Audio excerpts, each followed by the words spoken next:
Hey everybody, welcome to another edition of Liam's Hockey, brought to you by Hosie and Brown Automotive. My dear friend Rod Brown, the region of Ottawa Carleton's #1 auto parts distributor. Yes sir, they do a fantastic job. And of course, Shoeless Joe's, Orleans. 4444 Innes Road, corner of the 10th line, I should say, in Orleans, just in the east end of the city of Ottawa.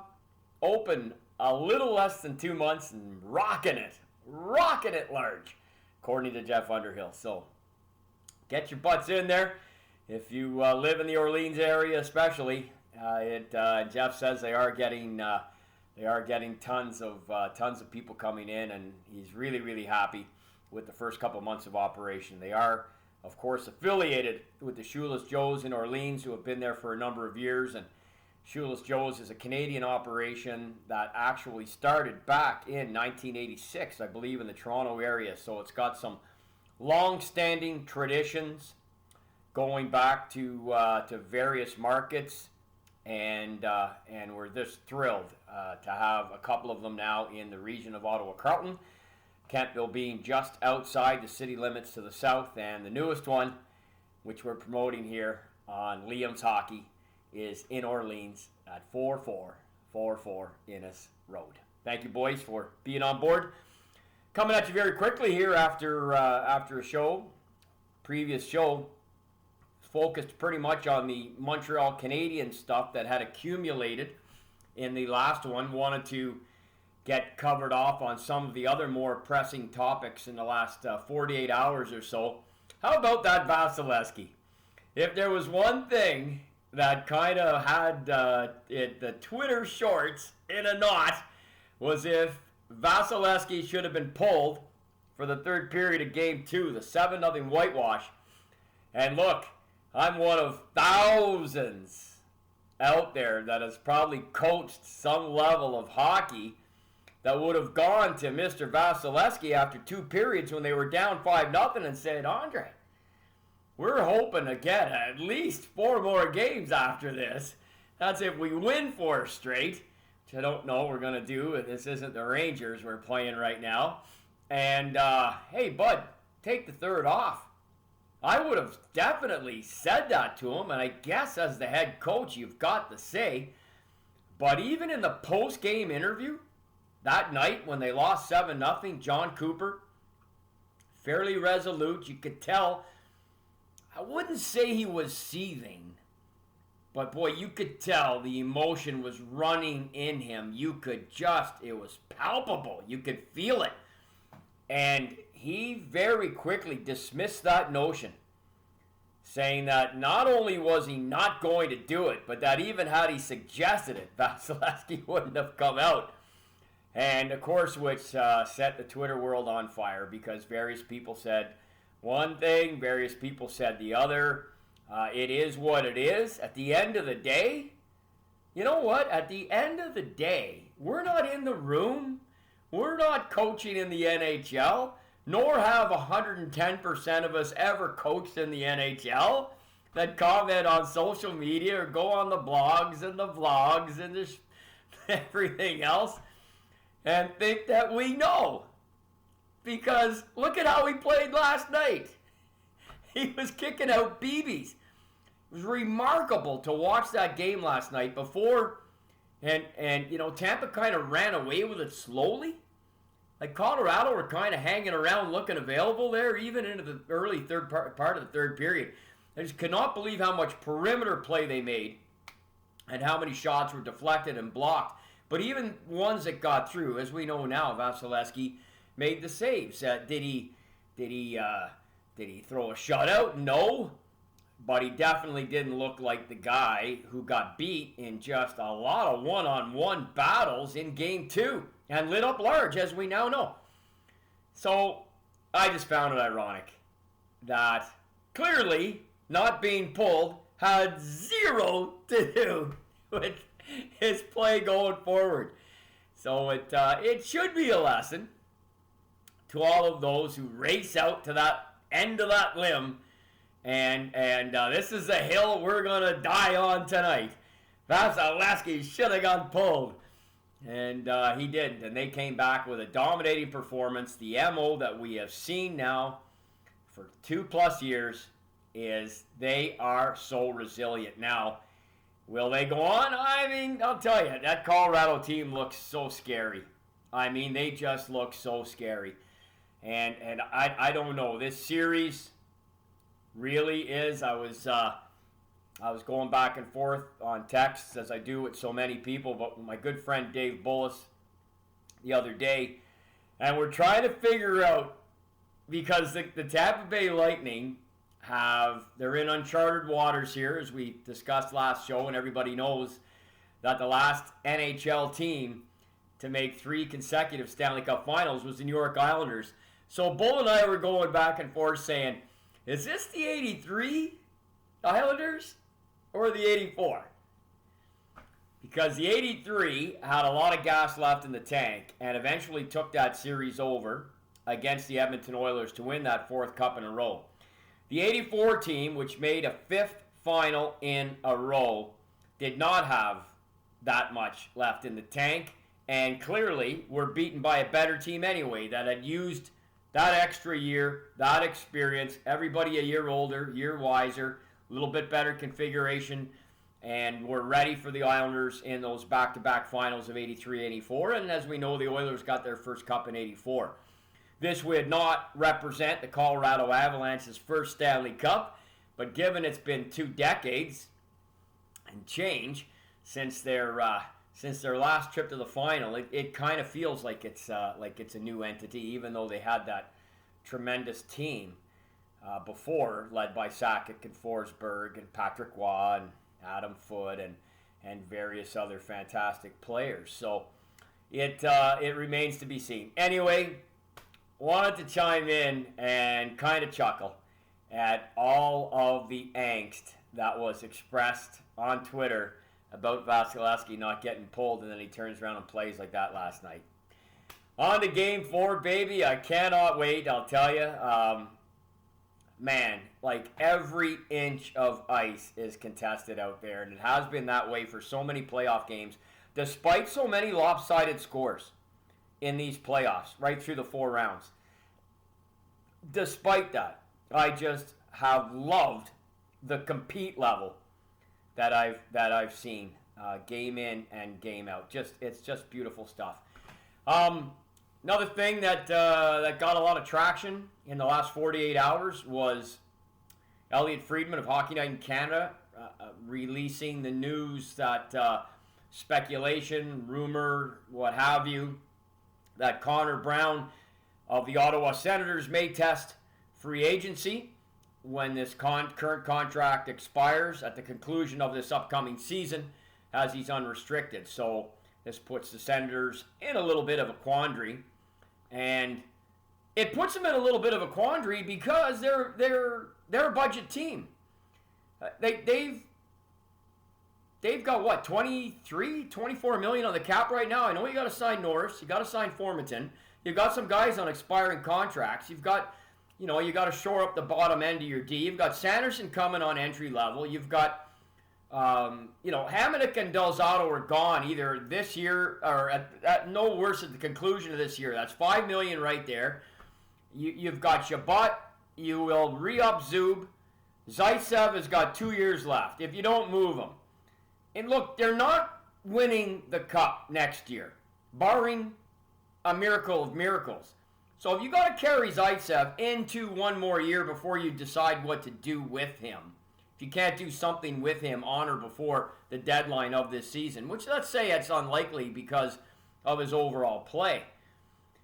Having said that, you've got lots of room. Connor Brown's 28 years old and just a tremendous utility player.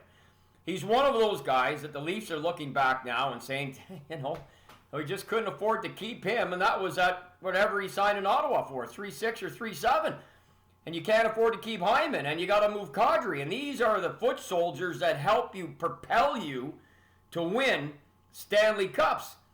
I mean, if it was all about just the superstar of the day, year in and year out, then Mario Lemieux would have won more than 2 Stanley Cups, and Bobby Orr would have won more than 2 Stanley Cups, and numerous other fantastic players would have won at least one that didn't.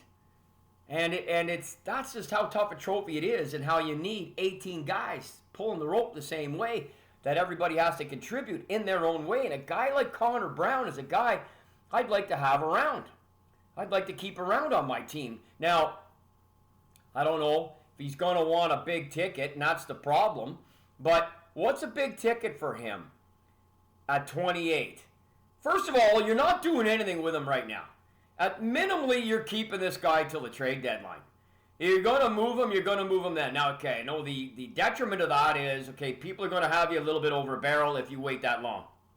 Because they know if you don't move him, then, man, you lose him for nothing. I always think of Shane Corson when I think of this with the Montreal Canadiens. He had a couple of stints, and Shane Corson was maybe the best player in NHL history in a contract year. I'll tell you, that nobody put it more on the line game in and game out when he needed a new deal. When he got that deal, you still got a lot of good stuff with Shane, but I think he left a lot out there night in and night out, and I always hope that somebody'd give him a shot in the head earlier, wake him up, because, man, if he was in a nasty mood, he played 10 times better. Just a really, really effective forward in the NHL for a long time, but definitely way more so in a contract year. So I don't know what we're going to get out of Connor Brown in Ottawa, but myself, personally, I would not be moving that guy minimally until the trade deadline. And this is really only an issue because Ottawa probably has to remain a budget team, more than likely. We still have a lot of speculation as to what going forward, not only short term, I think long term we don't know for sure, because who knows how long this configuration of a board of advisors with Eugene Melnick's daughters are going to remain in charge as the ownership responsibilities of the Ottawa Senators. And now with the assistant GM, the most recent departure from their front office, which is it's just been a revolving door there for years. Notwithstanding all that, they are a budget team, and that's why this is an issue, I guess. If you signed Connor Brown, would you not pay Connor Brown $5 million? I would. I would pay him $5 million. The question is, what's the term? At 28. And you know what? He has proven to be pretty versatile. He can kill penalties. He can do a lot of things. And I know the speculation, this, that, and the other. You look at his point total. Would it be higher with better players? Well, whose wouldn't? Can he continue to carry the mail? Maybe even increase that total a little bit right here in Ottawa, who just by osmosis, with a relatively healthy lineup and the bodies that they have that will be in it this year, will be a better club anyway. He could be a product of that by not only contributing to that, but also by benefiting from that. So, you know, what's best for Connor at this point? Well, obviously hitting a home run deal. So we'll see. So we'll see what happens. I wouldn't be moving him right now, regardless. He would be a later in the season if they cannot come to any type of agreement on anything. I'd be holding on to or closer to the trade deadline before I did anything with him then, and then try and maximize, obviously, as every GM does when they make a deal. But that's just one of my thoughts on Connor Brown. That came up quite a bit in the last 48 hours as well. There's others in that boat, but that's involving Ottawa. I'm right here, and needed to throw in a couple of comments on that. Also, I've been out socially quite a bit. Shocking news there. Doing different things, as I've said, in the last few weeks, and a lot of Leaf fans. Man, there's a lot of Leaf fans, and I know there's a little bit of angst in Leafville right now, because they were getting ready, and they still may be able to plan that secondary parade. They were going to start down by the waterfront and roll right up Yonge Street to the Zanzibar, and go in and put their hands together for someone other than Freddie Mercury, Austin Matthews. And Now with Tampa losing to Colorado still in the series, 2-1, this is going, oh my God, this is going to defeat our narrative of being the team that gave Tampa the hardest time. So what's going to happen? Because now Edmonton Oilers fans are chiming in saying, hey, what about us? We gave Colorado the hardest time, so we're the actual, we're going to throw a parade. Where's our banner? We're taking that one from Toronto. The one that says we lose every year, but we're still going to celebrate. But, all kidding aside, and let's be honest, we're never going to put all kidding aside. But talked to a lot of Leaf fans last couple weeks, and a lot of them asking me, what should we do? What should we do? It really sounds and looks right now in the early going here on June 21st. I mean, you've got the draft, you've got free agency, you've got training camp, and the season starts. And Kyle Dubas, if he's been nothing else, he's been efficient in terms of ensuring they stay under the cap and moving parts around, albeit in some cases, as much as he won't say it publicly, not to what they want to do, not to their liking. So it looks and sounds like they're going to roll with largely what they have. If they go out first round again next year, all bets are off. I mean, you blow the thing up. I don't know how in God's name Dubas and Shanahan keep their jobs for starters, and then you've got to do something with the roster. If the flat cap that we've had now for a couple of years is going to extend, and I believe, if I'm not mistaken, Gary Bettman said, we're not looking at 4 to 5 years now, we're looking at 2 to 3 more. Well, that's 2 to 3 more with Marner and Matthews in their mid-20s. Now, as you still win Stanley Cups with key guys at 26 and 27 all day. But you got Austin with 2 years to go, and I think Mitchie boy there with 3. No real concern just yet, man, but this is right on the horizon in a hurry. If they go out first round next year, you got to blow the quartet up. It's not Austin. He's not going anywhere. He's probably going to win the Hart Trophy tonight. More than likely, he's probably going to win it. I mean, to me, it should be McDavid, but my feeling is Austin's going to win it. I don't think Shesterkin will, but goalies, of course, have won them going back. I believe Roy Werters was the first, I think, with the New York Americans, I believe in 1929. But you got to blow up. You got to blow it up. Okay, what are you going to do with Johnny T? He's 31 this year. He's in at 11 mil. And not only that, he's got a no move. I know, man. I know. That's really, really difficult. So, and Nylander is several million under those guys. I mean, he complements them financially in that sense. But their defense and their goaltending, as it is right now, are not good enough to win the Stanley Cup. If you're a Leaf fan and you think because of what you did against Tampa in the first round means you're close, you're delusional. But sadly, that is an illustration of a large chunk of the fan base. And you're not alone in that. I mean, there is a lot of Montreal fans that are delusional for similar reasons. And there's a lot of fan bases that have that. But there's a lot that don't.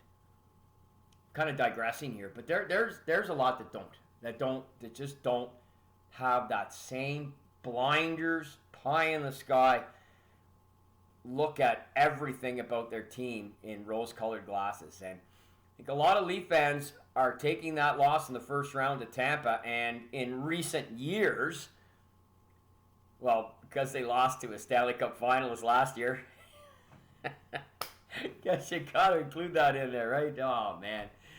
I'll tell you what, that's just going to stick with me for a long time. But that said, man, you got to blow it up, baby. The calculator there, Kyle Dubas, Gonzo, Shanaplan, done. And the quartet, finito, if they lose first round next year. If they get a series win and can make some noise, okay, what's some noise? You better, with this group, go to at least a third round next year. To me, I don't know what the hell. I mean, you got to blow it up. You've got to admit that paying all those guys, the 4 guys, half your cap, isn't going to work. It isn't going to work. Look at the teams that are winning the cup. Look what Tampa did when they brought Gaudreau in, when they brought those guys in and gave up first-round picks. Look at the money that those guys are being paid. These numbers are all available online. Instead, people just pontificate, and they go on, they source out on Twitter, they chime in with little or no knowledge, and this is what you're left with as a fan base in Toronto. You're cheering at the Zanzibar instead of in the third or fourth round in the NHL playoffs. So that's all I said. They don't even have Jack Campbell signed right now, so you got Mrazek. I don't believe they have Campbell signed. I don't think so. It's just a mess. It's just a mess. Now look, every team doesn't need a reincarnation of George Vezina to come in the net, but you gotta have exceptional goaltending. I mean, Florida couldn't win a game. President Trophy winners, Bobrovsky, look at that team. The depth they had up front. Man, Ekblad came back and played. Max Weegar, one of the up-and-coming young D-men, played right here, Junior B in Winchester. I could drive there in 20 minutes. Watch the guy play when he was 16. And they didn't even win a game against a team who's probably going to lose in the Cup final here. It's so friggin' tough of a trophy to win. Anyway, there is no magic pill for Toronto. I don't think there's anything Dubas can necessarily do other than continue to move the deck chairs around on the Titanic. That's all I really see. I mean, they've got tons of offense. They're a lock to make the playoffs. Maybe something he can do at the deadline. I don't know. Maybe the only thing that could probably help Toronto is a Tampa type of situation where one of the key guys go down. You say, oh my God, we miss that offense. The Atlantic is competitive, but the Leafs, even with 3 out of those 4 guys and the configuration they have, don't forget, Bunting looks great. And I like Kerfoot. I know he's in a sort of a poor man replacement for Hyman, but I like the guy as a player. I really do. And I like Bunting too. I just love the fact that he hates to lose. Like he absolutely will stick his nose in there minute 1 to minute 59. That differentiates himself from 75% of the guys putting skates on right now. Not the guys playing in a cup final. Those guys lay it out. But if you're a true fan of whoever you cheer for, and you go through your roster, you can pick the guys out who don't have it right here, what it takes to compete in a third or fourth round of the Stanley Cup playoffs, let alone win the Stanley Cup. A guy like Bunting is the type of guy that plays on cup winners, definitely. So they've got some guys. There just ain't enough, man. And especially with the D. Hey, you're re-signing Giordano at 36 or 7, 8. Okay, you got him at a great deal. He's got it, so he's in your starting 6. You can kind of hide him there a little bit, I guess. And that's a great veteran to have, but that just solidifies the regular season for you. He's a guy that if he plays even 70, 75 of 82 games, he's a fantastic addition. Leadership. Still possesses enough skill, physicality to play the role, whole 9 yards, former captain. I mean, but to go through 4 rounds in the playoffs, I don't know, man. They just don't have it on D. They don't right now. Not with this current lineup. So, anyway, that's my thoughts on the Leafs. That's really it. I'm just going to shuffle right out of here. And I just want to come back because I really wanted to get in on Vasilevskiy, have a chuckle about that, and get my thoughts on Connor Brown, and just love that guy. I mean, I tell you, what a player! Look at the World Championships last year with Nick Paul. Oh my God, that was so exciting to watch. And they combined on the winner in overtime for Canada. And who knows? We would have got another one there, Finnish ref or whoever it was, Russian ref, right? Yeah, whatever. Jesus. Same thing, dealing with that crap for 50 years, man. 50 years of Summit Series. still dealing with European refereeing over there in those tournaments. As a result, I'm going to drink some Nova Scotia whiskey today. And we're going to toast. Oh, yeah. Nice little shot there. Going to toast a couple birthday boys. And one is, well, they're both friends of mine. They're both friends of mine. A bunch of guys, of course, having a birthday today on June 21st. But I want to wish a happy birthday to Lucien Deblois. You know, folks, he is the only hockey player to play on all three teams with Guy Lafleur, which I think is pretty cool. Montreal Canadiens, New York Rangers, and Quebec Nordiques. And Lucien is just a prince of a man. He was on that Habs team that won the Cup in '86. He was one of the right wingers who was selected in the NHL prior to Mike Hosie in that great draft of '77. And he's just a fantastic guy. So I want to wish Lucien a happy birthday. And Marc Methot, right here in Ottawa, 37 years old. I believe Luch is 65, by the way. I believe Methot is 37, Big Marc, and I wish I saw him more. I don't see him around much, but man, what a quality, class act guy. You know, there's been a lot of talk in the last couple of days about draft choices. I know I said I'd get into Cale Makar last show. I'm going to gloss over that one and let this series play out. I know he didn't have his best game last night, but I don't really think he played that poorly either. But he is exceptional. We'll see how this plays out. I'll probably hold off doing a show till probably now early next week. So we'll see. We'll probably have a Stanley Cup winner by then. Anyway, so we'll save the Cale Makar talk. I know also, just quickly, a lot of people, because Marc Methot was drafted in 2003. Later rounds, round 6th round, if I'm not mistaken, played over 600 games, I think including playoffs. 600-700 games in the NHL. Injuries really curtailed him. Otherwise, he hits 1,000 all day for fun. And his time here in Ottawa, by far his best, especially playing with Erik Karlsson. Just an outstanding complementary defenseman to Erik Karlsson when Erik was really flying. And Marc's just a great guy, family guy, has a great podcast with Brent Wallace, another super dude, and they do a great job if you get a chance to check it out. So happy birthday to Marc. But Marc got drafted in 2003. Man, I'm reading all this.